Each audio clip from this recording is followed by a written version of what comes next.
Tatelicious akumbirwa naCollinsmnangagwa kuti atsiure girlfriend yake uyo munin'ina waDion ari kurova mamwe magirlfriends aColin achitaura kuti ane mimba yemwana wefirst family. Welcome back to your channel. Please don't forget to like and subscribe. Tatelicious amuka mangwanani akati beta atsiure munin'ina waDion wekwasitana uyo kuti chirega kudaro hausiriwo watanga kunyengwa mufirst family. Ari kuteverera munhu wese anonyengwa naColin achimurova. But anyway, Collins haasi mukomana mudikika wekunzi anochuzirwa munhu wekudanana naye. Sister ava navo vanongoitawo zvechibhishu and vakazongobatawo mimba. Iye akataura kuti kana uri slay queen waona panoitika mari ko mimba inobvepi. Handiti kuchibhishu hakuzvarwe mwana. Ndozviri kuratidza kuti mukomana aneta hachadi zvekuswera achirutsirwa akutotsvaka next one. But sister havasi kuzvibvumira.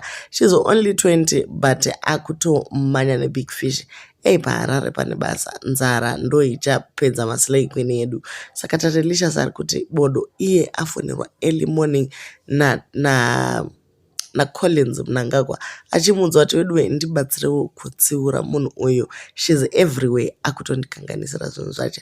Tatelicious ari kuti iye since ari friend yefirst family chero vane ma-political ideologies akasiyana-siyana, anosingotumwa kuti abatsiridze panyaya dzakadai. Ataura zvakare akati hazvina basa iwe kana uchida kungopinda pamukomana, please dzidza kunyarara.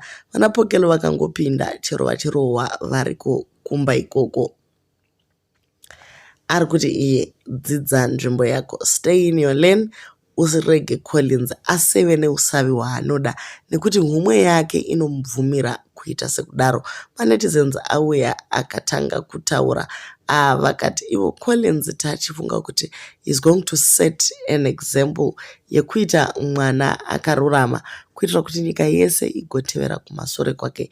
Iye kunzi wamitisa apo wasiya, wamanya wabata apo napapo dai achirega zvachose nekuti hazvizopi chimiro chakanaka kune vamwe vana vanenge vachiona as an example. Vamwe ndo vari kuti varegei vazvidyire mari yacho since baba vavo variwo mukuru wesadhaki, chero navo vanogona kungovawo matwins esadhaki vachiita zvavanoda. Ngazvisapirira muZimbabwe chete, maslay queen ariko chero kuSouth Africa, Uganda, kupi wherever, as long as nyika iri musadhaki vana Collins vakasununguka kuita zvavanoda. To leave your comments on what you think. Musikana onyarere kana kuti ovatevera achivarova magirlfriend.